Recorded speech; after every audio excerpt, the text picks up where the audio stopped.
Hey there, you're listening to Paradigm Shift, a podcast about people building the future and pivotal moments in their journey. Today, we're super excited to have Michael Martocci on. He's the founder of SwagUp, which is a swag as a service company that he bootstrapped to incredible scale, like $80-90 million in revenue, tens of millions of dollars in recurring revenue per year. And so we're here to talk about all things bootstrapping, reconciling bootstrapping with building towards a very large vision, financing strategy, tons of stuff. We're super excited. Welcome on. Welcome, Michael. Awesome. Yeah. Excited to be here. Excited after I listened to the Cuddy episode to get a chance to follow on after him and excited to dive into it.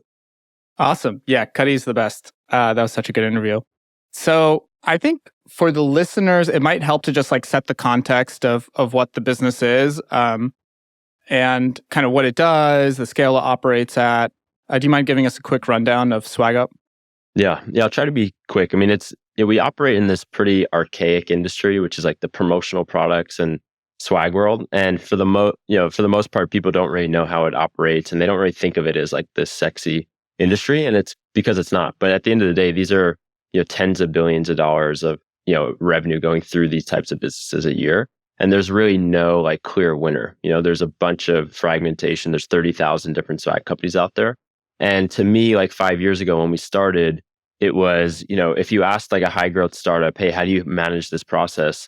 They all would say something different. There was no like go-to vendor that they were all going to. And a lot of it was like manual workflows. Like they were, they literally had like swag in their office closets, and they had interns packing it up, and they're trying to get it out to new hires remotely, and they're taking their lunch break and going to the USPS or something. So it just seemed really broken and fragmented. And it seemed to me that, swag was becoming more and more valuable, because my belief is that people care a lot more about the companies that they're associated with today than maybe they did 10 to 20 years ago. Because as a talented employee or a customer with money, you have a lot of choice today. There's so many different options of like where you go work or where you buy from and stuff. And now you deeply resonate on a value standpoint, a mission standpoint with the companies that you join.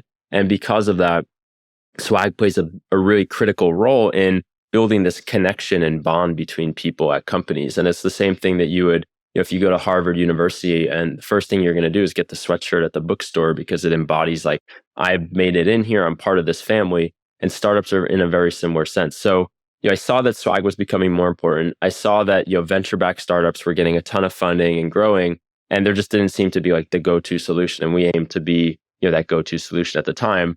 So built a little bit of technology with like a Wix website, and connected it to a Typeform and Trello, and just kind of made a little hacky product in the beginning, and threw up some Google ads and got a few initial customers, which made me think like, okay, there's something there. People are looking for something. And then over the next 5 years, we built it into something much bigger and started to build our own proprietary technology to manage the process and operations. We run 65,000 square feet of fulfillment space. So we're running like a physical operation, but we also have software, but we also have like sales and marketing. So it's a pretty complicated business to run, and you have to get a lot of different pieces correct. And then to your point, we have about over 5,000 customers we've worked with. We've done close to 140, 150 million in aggregate revenue. We're in tens of millions on an annual basis. So we've definitely gotten to a pretty big point pretty quickly, especially with how undercapitalized it's been. But it hasn't been without its challenges along the way for sure. That's amazing. You thought there was like a problem here. And then I like how you mentioned you tested it in the early days. And I'd love to like drill into that, because I'm sure the challenges you faced in the early days were different from what you face today. There's probably like a lot more ambiguity and just like learning on the go and like going from 0 to 1. And so I'm curious to hear like when you were building that initial like MVP and you were running the ads on AdWords and like feeling it out, what did that look like? Like what were your first 10 orders, and what were the types of things that you learned from those? So it's funny. I was at a VC fund at the time. I was there for about 4 months while I was kind of coming up with this idea. So it was like at night, I'd get the website going. We test out a few different AdWords. Before this, I was actually business partners with an NFL player on like a content business. So we were kind of building him into a fitness personality and then launching digital training programs. So I had experience running like variant tests on Facebook ads and stuff, because we were selling to his audience and stuff. So I kind of had that experience in the back of my mind. And then I had a little experience with this stuff in college in terms of custom branded merchandise. So, SwagUp was kind of like taking a few different things also that I had a little bit of experience with. And yeah, I mean, it literally, at night I'd set up the Wix website. The thing I loved about Typeform was that you can embed it in a page so it felt native, like it was like almost a product without actually being a product. And the first big theory and principle for like the product was make it really simple. Because if you go to like a 4imprint or a custom ink or something, and you look at their water bottles, they have 1,000 different options. They have hundreds of different options for every single category. And that just felt very overwhelming to me. So like the initial product on Typeform was like, okay, do you want water bottles? Yes or no? If you do, we're only going to show you like 10 items that are highly curated, that are high quality, so that you don't have to think about this stuff. Because people don't really care that much. They just want to know, is it high quality? Are people going to like it? Okay, do that. But after that, it was just like, however we can get customers. So there was, I like Google ads in the beginning, or just any sort of ads like that, because you don't know the people and you can get swayed when like I think YC companies can get swayed a lot, for example, because they're selling into like their batch and everybody knows each other and they want to help each other out. And they get a false sense potentially of if they have product market fit or if this is like valuable. Whereas if you just go out into a cold audience, people either like it or they don't like it. They're not going to give you money if they don't. And pretty quickly, Soylent was like the first company that I remember like really reaching out to us like for swag. And that was like, it just got me thinking like, I'm just like at my mom's house building this thing, and I put a Google ad, and like a legitimate company like that reaches out within 7 days. Like there's obviously something there. And then one of the first real big orders that we got, it was a $10,000 order. This company in New York City wanted to put together a swag package. Basically, they said, hey, every time we hire somebody, we want to have this same exact kind of kit that goes out to each of them. And that was like the iteration of like, okay, first it was just like curated swag for startups. Then it became very specifically like, let's become the swag pack company and use that as like our positioning and our way to break into the door with these companies. Because if they want it, there's a ton of other companies that want it, and we'll be known for something very specific in a market that's very saturated with so many different options. So we kept looking at the feedback from people to say like, okay, how do we niche down more and more to be something very specific? And it also kind of influenced our positioning, because we went after HR people specifically, because a lot of swag companies at the time were all about sales and marketing use cases, and that's where the budgets were. But to me, it was like, I saw that the budgets were going to rise a lot faster in the HR space and like the people engagement space, because that's what companies were struggling with. It was less of a demand problem the last few years. It was more of like, how do I get great employees and keep them and retain them? And so just lots of listening to the market, like especially what we are today is really a reaction to like just observing and just tweaking and tailoring what we do, versus like, I didn't say 5 years ago we knew exactly what we would build. We didn't even have technology at all. It was just an agency style business. So we're just constantly kind of like looking and observing and tweaking the product. And then obviously there was a lot of just like, a lot of the initial traction was just going above and beyond and doing things that didn't scale to get the initial credibility and get them to like, tell other people about us essentially. One thing that strikes out for me is that it's a surprisingly large market. Like, who would have guessed that swag is such a large and growing market? So clearly you identified that, and you kind of like leaned into it as you saw that there was more demand than maybe even you estimated when you started out. And you were working at a VC fund, so clearly like, you had the connections to have those conversations to raise venture capital, but you decided to bootstrap. So walk us through kind of like the thought process there and how you ended up on this bootstrapping path. I think the reality is, if you go back, these aren't always deliberate decisions. Sometimes businesses just kind of take off and you're just reacting in the moment. Like I didn't say, hey, if I knew exactly that we were going to build like some sort of platform for the long term, or swag as a service, an API, driven business, like we probably would have then had a different strategy from a capital formation standpoint.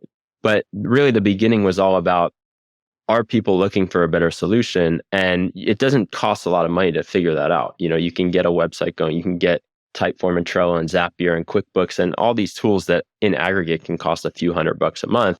And pretty soon after, we were getting revenue. And the dynamic of this industry is that you don't really need to put up a lot of capital up front to operate. It's very much like a merchant business in the very beginning. And given everything is produced as needed because it's custom, there's not really a need to sink a lot of money into like inventory ahead of time and stuff like that. So, I like the idea of leverage other people's fixed assets in the beginning and to go to market. And then as you get to a certain scale, you swap them out for your own kind of vertical integration or your own capabilities over time. And that's kind of been the theme over the years. But so we didn't need to raise the money because it was really just testing and validating. And I think that too many people raise money to validate ideas versus like I've validated it and now I have something and let's scale it up. Because in the beginning, the business is so risky. If you're going to raise money, you're going to get penalized pretty deeply. You're going to have to sell 25% of your business, 30% of your business, whatever it is, because you don't have enough traction to prove it unless you're just like a very successful employee from Stripe or something and you can then it can make sense. But for the lay person coming out, they're going to be down, 25% equity by the time they haven't even figured out if there's something here. So it's like, if you're starting a startup, you have to take the assumption that you're going to spend the next 7 or 10 years on this and you're going to make it work. Otherwise, what's the point of doing it? And if you really believe that, I think we should be a little less like nonchalant about raising money right away because it has, implications for the future. So since we were able to be cash flow positive like right away because of that, there was really no need. And then by the time that we were ready, we saw kind of a little bit more of the vision. We were pretty, we had some decent cash flow and we were pretty profitable. So it's just like, okay, let's just keep doing it. And then it, later on, like by year 2, it kind of became like more of a crusade of like, oh, we're a bootstrap company and we're scaling and like, let's, we'll never raise money. What do we need investors for type of situation? But, I think my mentality about that has changed and bootstrapping has changed. And I think that there's clearly opportunities to raise capital and where it makes sense. And there's opportunities along the way that we probably should have raised capital where it would have made sense. So I'm not like, an all out, only bootstrap, never raise money. But I think you got to be deliberate about like what points of the journey you do it. And also what types of, businesses make sense and what types of businesses can, have favorable cash flow dynamics where, it can minimize your need to get diluted too much. I'd love to dig more into that last point you made about like for which businesses it makes sense for and what businesses it doesn't. Like from the outside in, looking at SwagUp, you would think it's like super expensive, like heavy OpEx, sales driven. I don't know, like, and you would think like, oh, this business is pretty hard to operate. But clearly it's worked for you. So I'm curious, like, what about this business like made it bootstrappable? Like what were, and that kind of gets into unit economics too. Like curious what those look like in the early days and how that's changed over time. I think it can be very capital intensive and it cannot be very capital intensive depending on how much you want to scale and what you want to do with the business. Like it's very easy for somebody to build like a $5 million top line swag business that nets them like, $500,000 a year and they get to, just enjoy their life and have a nice lifestyle business without having too much resources. Because you have all these, there's a pretty ingrained kind of supplier network throughout the US where you can get these products. You can spin up a basic website. There's a couple white label type of products out there to have like some sort of technology. You can just like kind of have manual people on the backside, like sales reps and ops people, just kind of like string it together and be the glue and do okay. But so like we were that type of business for the first 2 years. And we were able to have, 10, 20% type of net profit margins in that very early stage. Where it starts to get very expensive is like if you're trying to build for the long term and you want to own more of the process and you want to build more of the technology. So, it got exponentially more expensive to run the business by like year 3 and year 4 because we said, oh, wait, there's a much bigger opportunity here and again, why this is an interesting opportunity is because everybody shies away from fixing the supply chain in this industry. I was talking to somebody the other day who runs like a $65 million company in this space. And he's basically taken it as a fact of life that nobody's going to solve the supply chain complexity of this industry. And there's some things out there like APIs that are supposed to be like a way to connect to the, to the supplier base, but they're made on like old product like premises from like 10 years ago when APIs were just starting to get going. Nobody's really kept them up to date. They're not widely adopted by the supplier base.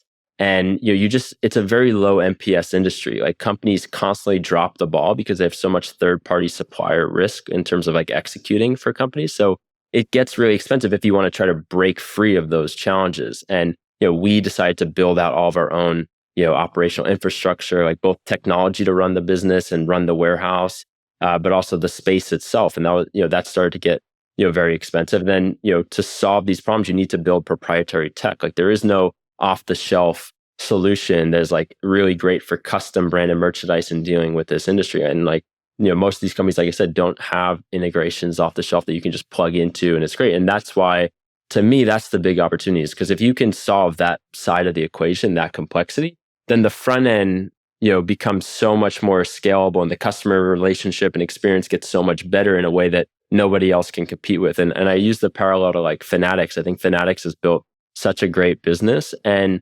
partly how they've done it, besides the licenses, is they own a lot of the process and the vertical, integration and infrastructure. They've bought a lot of the brands they used to buy from. They own a lot of the production capabilities, and now they're able to, constantly outcompete from a margin standpoint, from a speed standpoint, from an experience standpoint.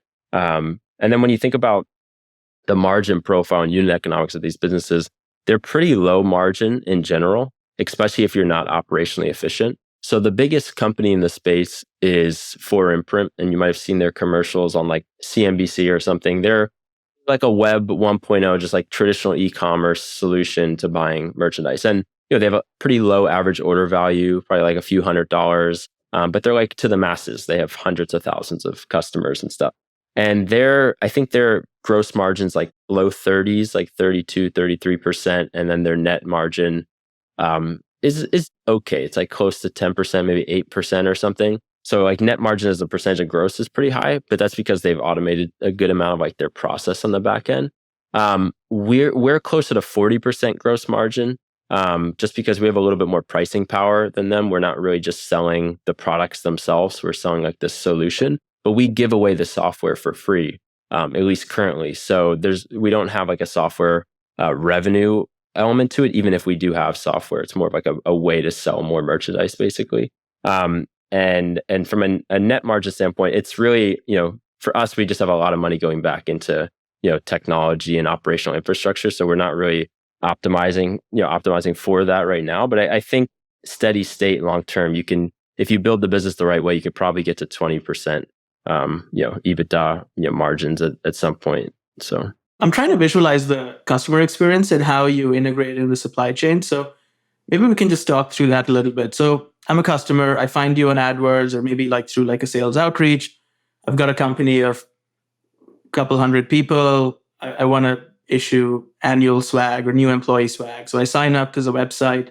I can pick a Patagonia jacket, a notebook, a few stickers, whatever, select some branding, put in the order. I assume it's something like that, but maybe correct me. And then what happens on the back end to fulfill that order? And where is the supply chain broken?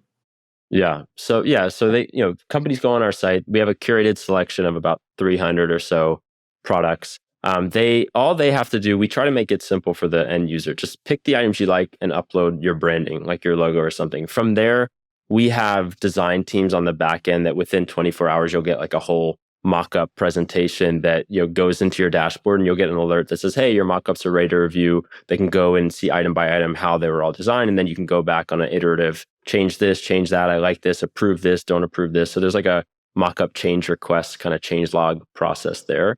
Once they get to the point of being good with it, they can approve it, and then they can actually place orders. And we have pretty like robust ways for them to figure out how they want to distribute the product. So do you want these to be stored in our warehouse? Do you want them to be shipped to office locations? Do you want them shipped to thousands of individuals? So you have ways to kind of manage that kind of uploading of mass lists, or, and have address validation and fix all that, similar to like a MailChimp CSV upload, like upload all of it and fix the issues and stuff like that. And then once they press, place the order, it's about a 2 to 3 week process. And, it's that backside of the process that's pretty tricky, because you don't have a lot of visibility as to what inventory the suppliers have on hand at any given time, where your orders are in that process at any given time, if they're delayed, if they're not, do they have tracking numbers, all this kind of stuff. So it becomes a little challenging to create a great customer experience, because you don't know granularly like every single detail of what exactly is happening. So we're, systematically trying to address those issues in terms of which ones are most, key to the customer. We have built like some algorithms to figure out like how long this order should take based on the items you have, and we'll keep them up to date. And then if there's exceptions, we'll like pause that flow and give them other types of alerts and stuff. And then the process of like placing the orders with the vendors and managing those orders is just still very manual. Like we have a whole ERP system that we built to like manage purchase orders and send them to the vendors and track the statuses, but we still have a lot of people on the backside just keeping them up to date and all that kind of stuff. So we're working to kind of eliminate a lot of that. And then, it takes about 3-ish weeks all in to get it done. And then our facility receives all the products. We do a whole quality check process to see, okay, is this item good? So we have like people from like the Real in there because they're used to like checking the quality of the merchandise that comes into their building and make sure it's like true Louis Vuitton or whatever.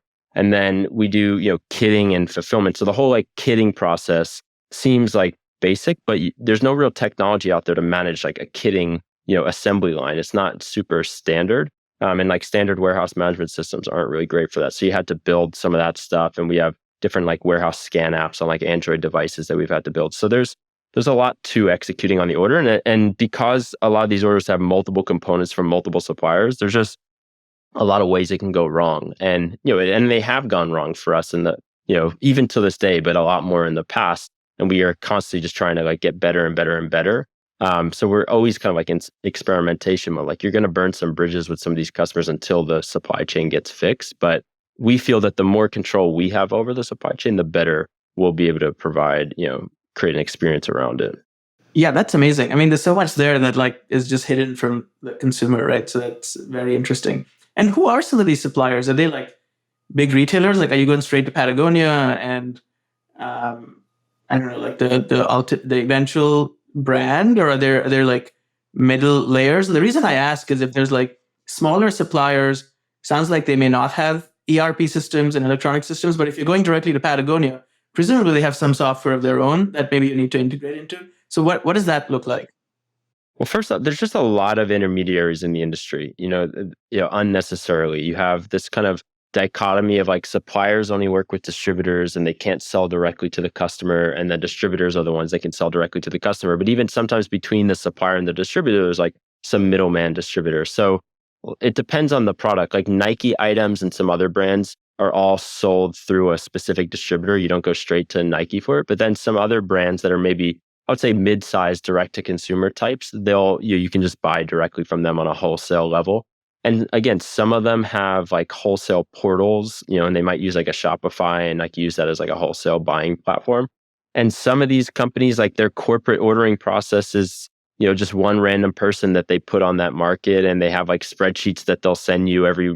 We work with Yeti, and you work with them directly, and they have a platform to place orders. But honestly, the way that they tell us what they have available at any given time is they send us a spreadsheet like on a Monday morning that says, hey, here's the inventory that we have this week available that you can pull from. Like, how are you supposed to operate at scale with that infrastructure, And that's just very challenging. So, for us, we have to kind of narrow the scope a bit and try to work with companies that are a little bit more advanced, but we also have to help modernize these companies and work in a way that's more interoperable so that we can move a lot faster and not have to deal with all these exceptions and manual processes. And like I said, most of the companies in the space, there's 30,000 swag distributors out there.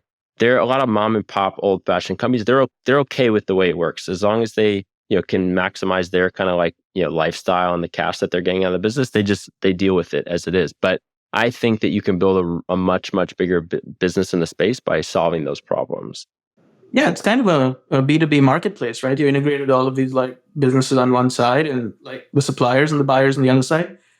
Building marketplaces is hard. You've got like this existing direct to business, direct to buyer business already. So how are you kind of like navigating these two opportunities together while also bootstrapping? So on the one hand, you have a growing swag business and you're also trying to build the software and onboard your suppliers and modernize some of the back end. What's that been like and how have you approached it? It's a double-edged sword because there's pros and cons to the way that we've done it. And it's also the hardest thing that we have to do. So the pros is that when you have the direct-to-consumer like side of the business, you really understand the problem. You understand like who end users of a platform or APIs could be. And it just becomes a lot easier to build those solutions versus if you're just let's say you guys said, hey, this is really interesting what they're doing and this industry is interesting. I'm going to go build a marketplace for it. There's so much like nuance and industry specifics that you're not going to know after not being in it for the last 5-6 years on the distributor side that makes it hard for like other people to build a great solution. So the fact that we've been doing it and have our own customers for the last 5-6 years makes us a lot more educated in terms of what needs to be built. But, and at the same time too, you have the vendor relationships and the credibility to get the supply side to like play along with you. Whereas if you're just if you don't have that volume or scale yet, the supply side might not be that interested in playing ball with you because we already have some demand to start with, and the ability to execute.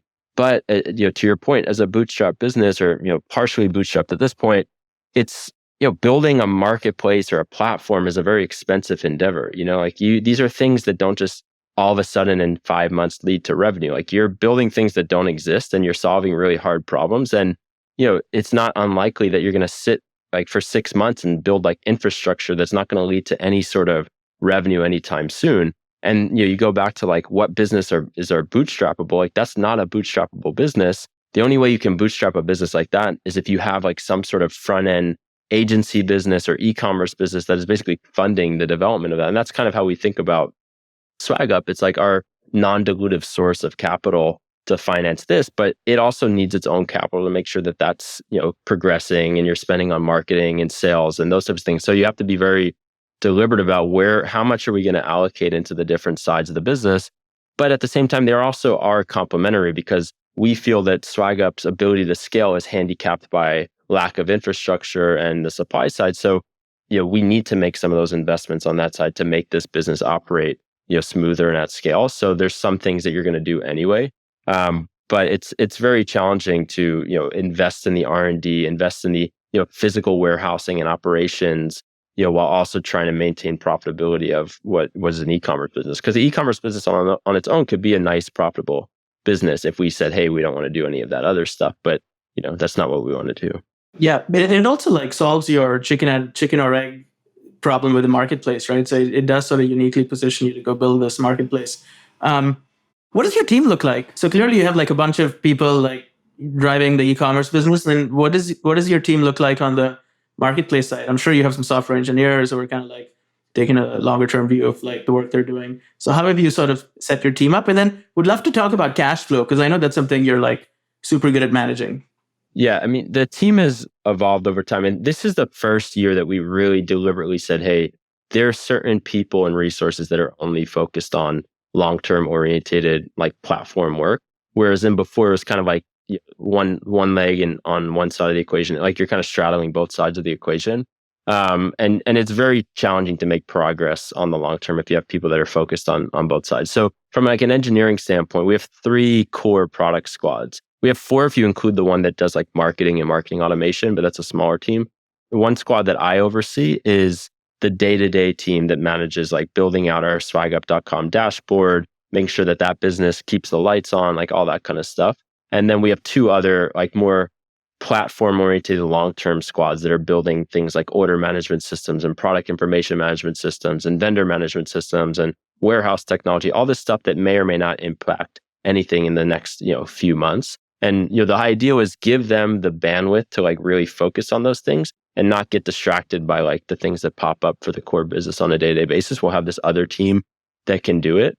But those things are cleaner in on paper than they are in reality, because sometimes you need some of the insights from the people on the other team to help you, because you are still integrating the whole into the existing. You don't just get to go tomorrow everything is now on a new platform. You have to like one by one start to strangle it over.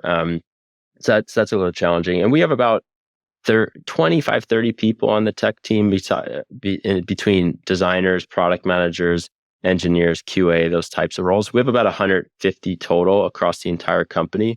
It's a little bit inflated because you have about 60, 65 people in the warehouse operations. So really corporate and tech is more like 90-ish people, 85, 90 people. The big contingency is still like sales and customer related people, because you can never fully automate the customer experience in the space. Like you still need people to be creative and ideate and expand accounts and that kind of stuff. So that's about 30, 35 people total between customer service, support, and project managers, account managers, all that stuff. And then the rest is all operational, like dealing with our vendors and vendor management and sourcing and HR and finance and legal and those types of roles. It's a large team. That's huge. Yeah. Dude, that's really impressive. That's amazing. I used to think having a lot of employees was an impressive thing, but now I've switched more back into having the least amount of employees is an impressive thing. and Yeah, thinking about leverage. things like revenue per employee. And that was the mentality like the first 3 years. The last 2 years got very expensive. Like the business's cost structure became way, way higher. And we still were able to maintain, some profitability or close to profitability. But, I think it's your costs can start to add up like really, really quickly as you start to go after like a large scale business. And I was talking to somebody today that's running like a single digit $1 million company. I was like, you better like think about like what you really want in life, because once you go big, like everything goes big and you have bigger problems, you have bigger costs, it's, bigger complexity. So, it's fun to be at the scale, but at the same time, it's, it doesn't get easier as you keep going. Awesome. Well, I know you've written a lot about cash flow management, how to bootstrap. So would love to dig more into that. Basically, you wrote this thread in this blog post on cash flow management, and there's basically a lot of advice in there that I think would be super helpful for founders, even founders of like VC-backed companies. Could you tell us more about like, the few things that you think, every founder should be doing right now? And also to add to that, I mean, you're not venture backed, so you don't have a stash of cash, probably. You got hundreds of employees, you got to make payroll, you probably got some seasonality to your business. Not all your revenue is recurring. It's a hard problem, right? So how have you sort of like wrangled that? And what advice do you have for people trying to do that? And I think it's not just the bootstrap businesses, it's also venture-backed businesses that are cash-strapped now. So I think this is very relevant advice to any entrepreneur. First off, I don't come from like a background that's like super, super, wealthy. Like, we're pretty good and pretty middle class. But in general, like, I think I grew up with more of a scrappy mentality. And I love to like negotiate and get a deal on everything that I do. If I'm getting a car lease or I'm buying something at the store, like, I hate getting taken advantage of, and I love to feel like I won and got a deal. And I think that kind of culture permeates the company from the very beginning, because like cash flow management is a culture thing. Like everybody at the company needs to think about costs, and they'll make good decisions along the way. And if you don't have that, it's so easy for the culture to spiral into like, we don't care, and we go out to fancy dinners and we fly, we take Ubers everywhere, Uber Black, and like all this stuff that just every day adds up. And for the first few years, I actually wrote the checks like physically for everything, for people's pay, for buying things, whatever. And that, when you have to write like $2,750 versus like just paying something online, it feels a lot more visceral, and seeing that was important. But in general, I think too, when you have a lot of money in the bank, you don't really look at the financial statements and cash flows as much, because you just see $8 million and you're like, whatever, it's $8 million. But I think one of the first most important things is you have to look at cash flow. Like, is it going up? Is it going down? How is it trending? And also, I think if you look at like accrual-based financials, it could become very deceiving, because you can have great EBITDA potentially, but that doesn't always mean that you have great cash flow, and those things can be very different. And for us, like, we've always looked to, even if we didn't have the greatest like accrual-based financials, we always had really great like cash flow dynamics, similar to like Amazon. Amazon didn't really have great accrual financials for a while, but they had good cash flow dynamics, and that's what they allow. It doesn't matter what your accruals are, as long as you have the cash in the bank to constantly reinvest and get a high return, because you care about like what EBITDA is in 10 years from now. As long as your cash can keep floating you to get to that point and reinvest, then you'll be fine. So, we look at like cash flow models and make sure that, okay, are they trending in the right direction? How do we push our vendors?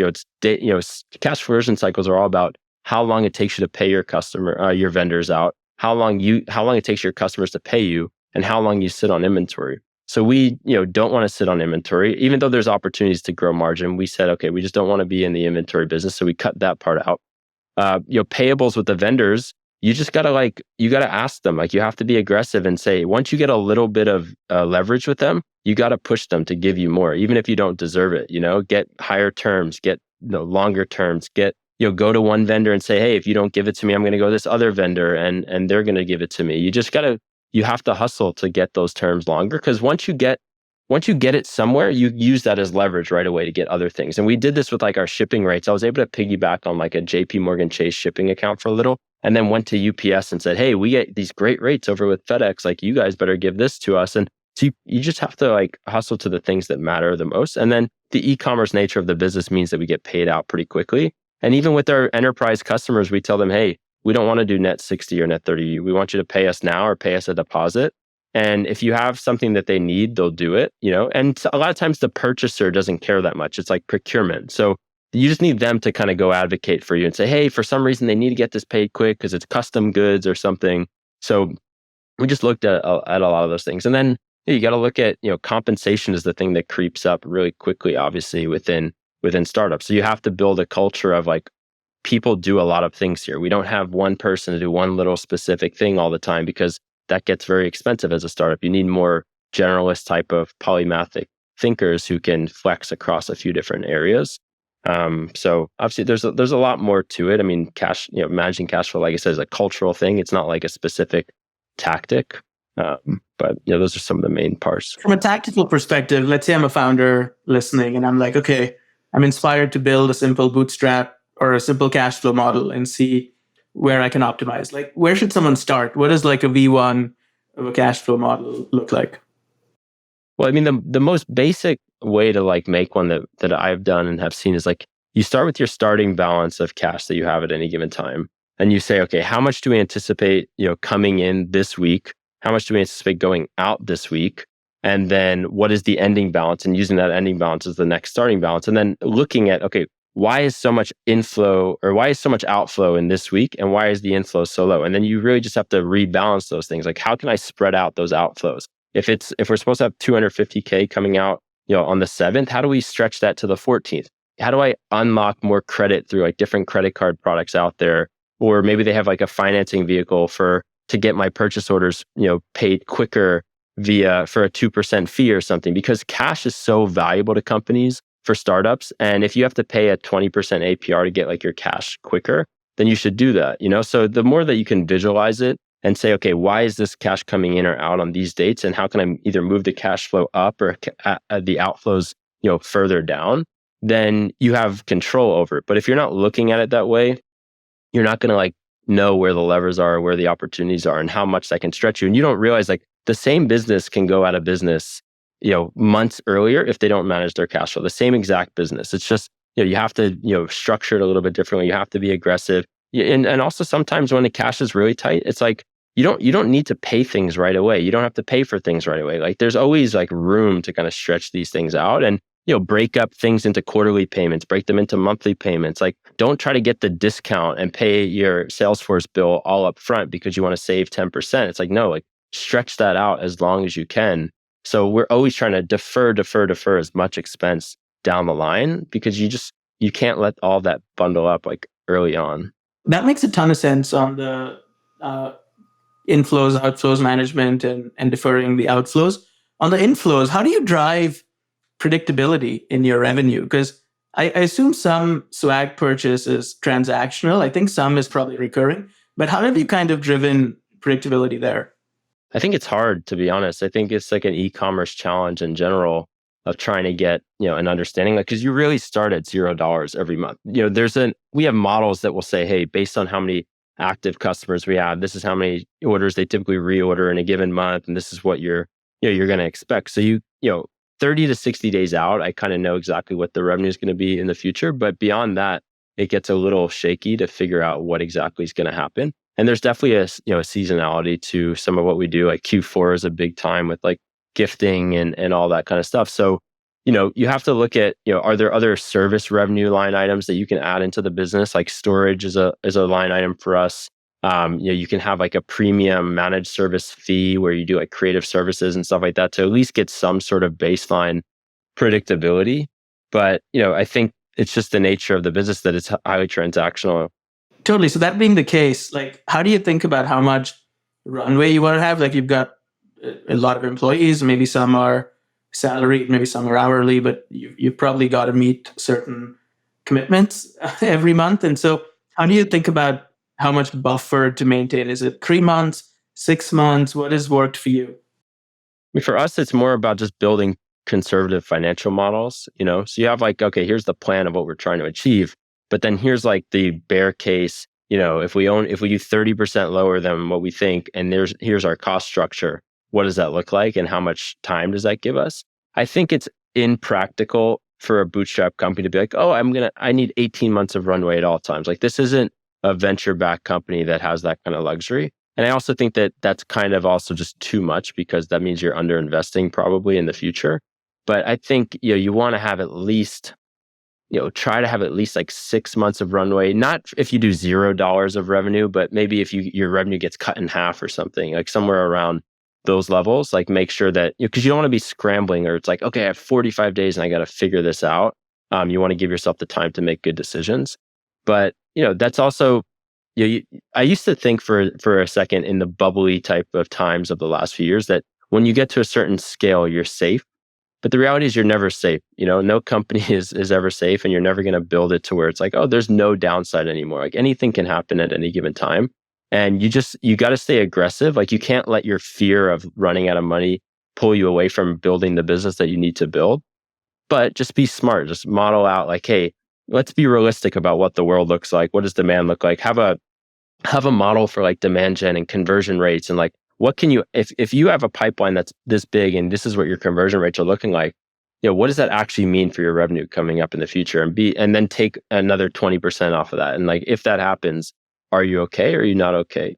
I think there's things that we could definitely do to increase more kind of predictability in the business, but you have to be good at modeling out the future. You have to be realistic. And for me, it's about more having a partner in the business that's the realist, because I'm the hyper optimist. Everything's great. Everything's going to be fine. So you need like that CFO or head of finance or controller or something that could tell you like, well, that's great, but here's also like what we should be thinking about and what happens in these scenarios, And also get, when you're making money, get lines of credit or something similar, to backstop you just in case. I think the old adage is like people only give you money when you don't need it. So if you're at a bootstrap company and you're in a good spot, try to get banks to give you access to credit just in case those things pop up. You have that, Switching gears a bit, I want to ask you a question about dropping out of college. I know you dropped out like 2 years early, in part due to a conversation with Richard Branson. Can you tell us that story? That sounds fascinating.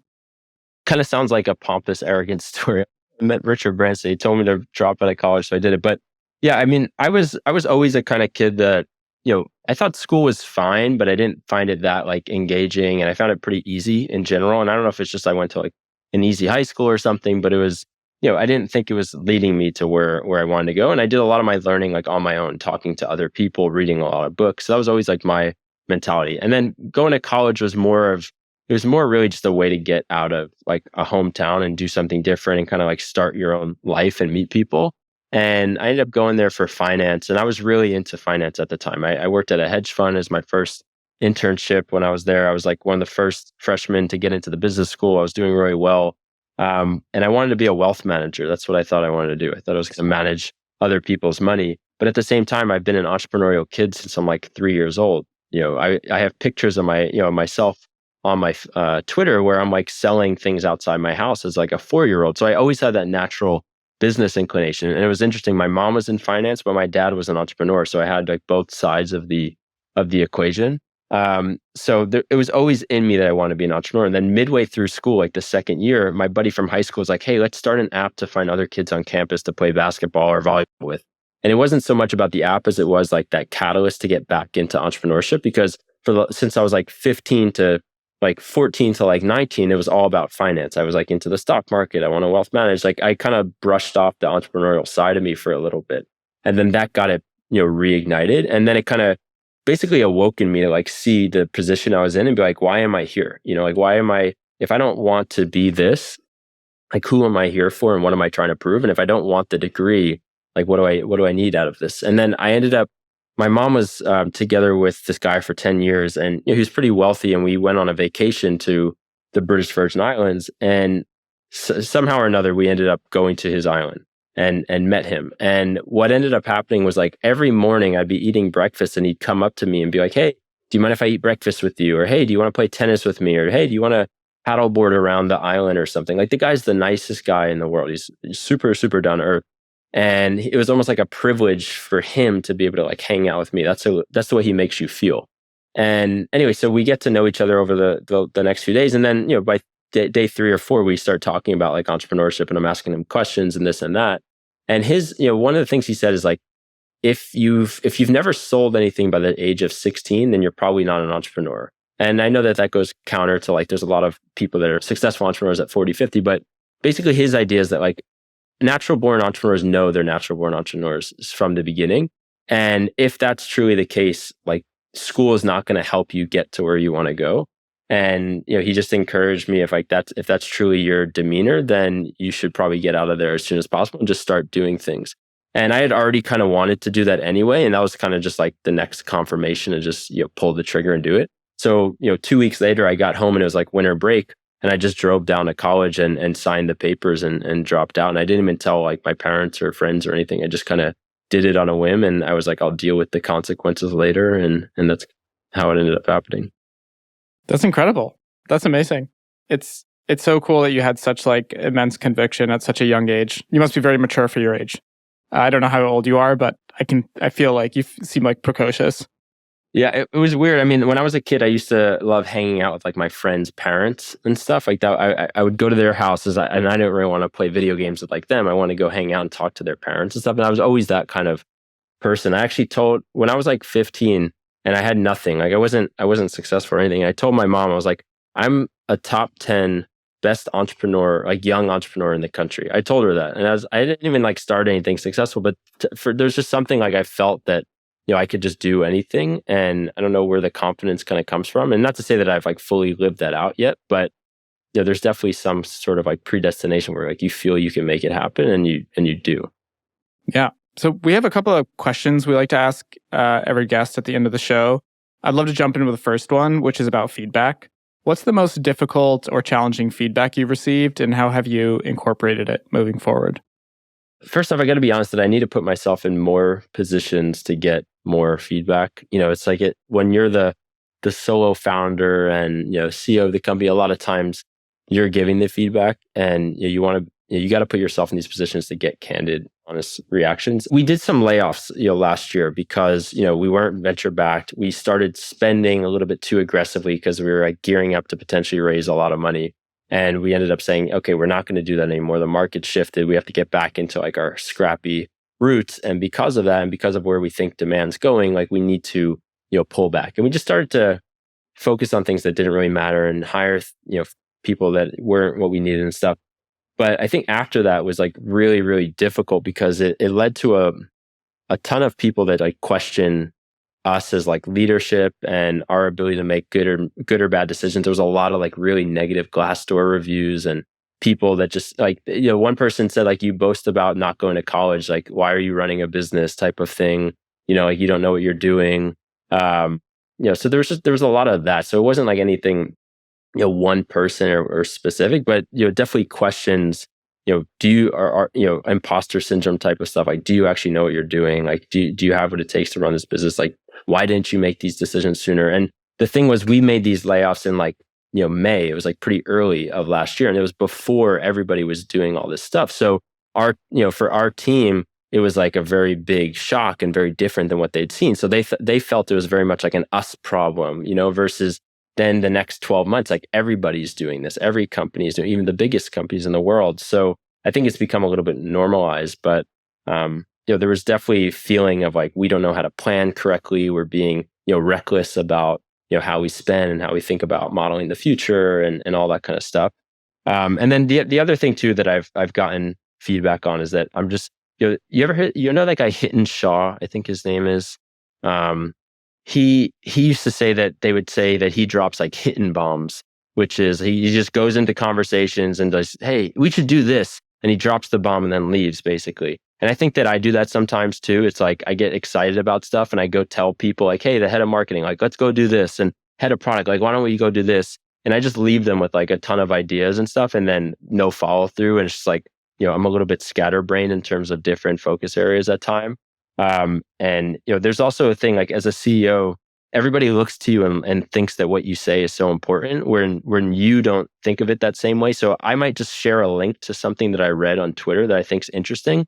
And me sharing that link almost to them feels like they need to like do something about it, or I'm saying something about like their inefficiency or something because it's an article about how to be a great product manager and I'm sending it to a product manager and they now think that, oh, there's some sort of embedded message in this or something, where I'm just trying to like help people. And I think that you really have to like think about and be measured about how you communicate with people and what you say, because they're looking to you for guidance, and they take a lot of like weight into it.